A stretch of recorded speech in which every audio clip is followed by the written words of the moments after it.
മഴക്കാലത്ത് കൊല്ലത്തെ ടൂറിസം കേന്ദ്രമായ തെന്മലയിലേക്ക് എത്തുന്നവർക്ക് മാനിനെയും മ്ലാവിനെയും കണ്ട് യാത്ര ആഘോഷമാക്കാം. ഈ കാഴ്ചകൾ കാണാൻ തെന്മല മാൻ പുനരധിവാസ കേന്ദ്രം സഞ്ചാരികളെ വിളിക്കുകയാണ്. കൊല്ലത്തെ ഏറ്റവും പ്രധാനപ്പെട്ട ടൂറിസം കേന്ദ്രങ്ങളിലൊന്നാണ് തെന്മല. തെന്മല എന്ന് കേൾക്കുമ്പോൾ നമ്മുടെ മനസ്സിലേക്ക് ആദ്യം ഓടിയെത്തുന്നത് കാടും മലകളും തെന്മല ഡാമും ഒക്കെ തന്നെയാണ്. പക്ഷേ അത് മാത്രമല്ല ഇവിടുത്തെ കാഴ്ചകൾ. പുള്ളിമാനുകളെയും മ്ലാവുകളെയും അടുത്ത് കാണണോ? തെന്മല മാൻ പാർക്കിലേക്ക് പോരൂ.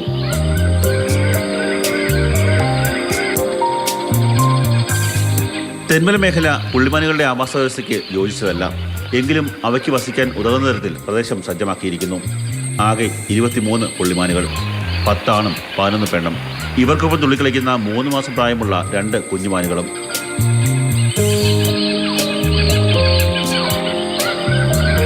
ഇതിനുള്ളിലേക്ക് പ്രവേശിച്ചു കഴിഞ്ഞാൽ മ്ലാവുകളുടെയും അതുപോലെ തന്നെ മാനുകളുടെയും ഒരു വലിയ ശേഖരം കാണാൻ സാധിക്കും. ഞാനിപ്പോൾ ഉള്ളത് മ്ലാവുകളുടെ കൂട്ടിലാണ്. സാമ്പാർ ഡിയർ എന്ന ഇനത്തിൽപ്പെട്ട മ്ലാവാണ് ഇവിടെ ഉള്ളത്. മൊത്തം 11 എണ്ണമുണ്ട്. ഒരു കുട്ടി, 3 പെൺമ്ലാവ്, 7 ആൺമ്ലാവുകൾ. ദിവസവും നൂറുകണക്കിന് സഞ്ചാരികളാണ് ഇവിടേക്ക് എത്തുന്നത്. പുറത്തുനിന്ന് വരുന്ന ഒരാളിനെ സംബന്ധിച്ച് മൃഗശാലയിൽ പോയി കാണുന്ന കണക്കല്ല. കാട്ടിലെ കൂടെ അവർ വരുന്നു, കാട്ടിനകത്ത് മൃഗങ്ങളെ കാണുന്നു. പിന്നെ ഒരു 6 ഹെക്ടറാണ് ഇതിനുള്ള സ്ഥലം പരിമിതിയുണ്ട്.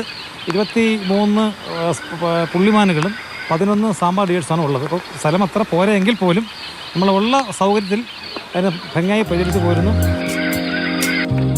പുറത്തുനിന്ന് ഭക്ഷണം എത്തിച്ചാണ് ഇവയ്ക്ക് നൽകുന്നത്. പുല്ലുകളും പെല്ലറ്റുമാണ് പ്രധാന ഭക്ഷണം. സെന്തുരണി വന്യജീവി സങ്കേതത്തിന്റെ ഭാഗമാണ് മാൻ പുനരധിവാസ കേന്ദ്രം. മാതൃഭൂമി ന്യൂസ്, കൊല്ലം.